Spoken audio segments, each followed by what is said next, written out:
Declaration ఇవ్వడం ఇష్టం లేక తిరుమల పర్యటన రద్దు చేసుకున్న జగన్ తనను దర్శనం చేసుకోనివ్వడం లేదంటూ ఏకంగా ప్రభుత్వాన్ని, హిందూ సంఘాలని తప్పుపడుతున్నాడు. తాను బైబిల్ చదువుతానని జగనే అంగీకరించాడు.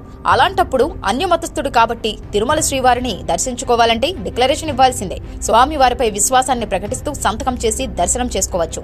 ఇది అనాదిగా వస్తున్న సాంప్రదాయం. హైందవ సంఘాలు కూడా అవే డిమాండ్ చేశాయి. ప్రభుత్వం కూడా ఇదే చెప్పింది. జగన్ స్వామివారిని దర్శించుకోవడంలో తమకు ఎలాంటి అభ్యంతరం లేదని స్పష్టం చేసింది. దర్శించుకునే ముందు డిక్లరేషన్ ప్రకటించాలని మాత్రమే డిమాండ్ చేసింది.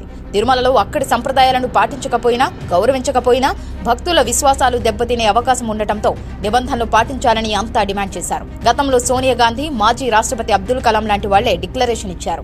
కానీ జగన్ మాత్రం డిక్లరేషన్ ఇచ్చేందుకు ఇష్టపడడం లేదు. డిక్లరేషన్ ఇవ్వడం లేదంటే దాని అర్థం స్వామివారిపై నమ్మకం లేదనే కదా అనే ప్రశ్నలు వస్తున్నాయి. గత 5 ఏళ్లు జగనే ముఖ్యమంత్రి గనుక ఆయన ఇష్టారాజ్యంగా వ్యవహరించారు. కొండపైన ఎన్నో అసాంఘిక కార్యకలాపాలు జరిగిన ఘటనలు వెలుగులోకి వచ్చాయి. ఆయన అధికారంలో ఉన్నప్పుడే అన్యమత ప్రచారం చేస్తూ కొందరు పట్టుబడ్డారు. అంతేకాదు గంజాయి విక్రయాలు వెలుగు చూశాయి. అదేవిధంగా గత ప్రభుత్వంలో శ్రీవాణి ట్రస్ట్ పేరుతో నిధుల దుర్వినియోగం మొదలు టీటీడీలో ఎన్నో అక్రమాలు జరిగాయి. కూటమి ప్రభుత్వం అధికారంలోకి వచ్చాక వాటన్నిటినీ బయటపెడుతోంది. ఈ క్రమంలోనే లడ్డూ ప్రసాదం కల్తీ కూడా జరిగినట్లు తేలింది. స్వామివారి లడ్డూలో నెయ్యి మాత్రమే కాదు, జీడిపప్పు, కిస్మిస్, యాలకులు వంటివి కల్తీవి అని విజిలెన్స్ విచారణలో గుర్తించింది. శ్రీవాణి ట్రస్ట్ పేరుతో నిధుల దోపిడీ కూడా బయటపడింది. తన హయాంలో జరిగిన అక్రమాలన్నీ బయటపడుతుండటంతో జగన్ పూర్తిగా సెల్ఫ్ డిఫెన్స్ లో పడ్డారు.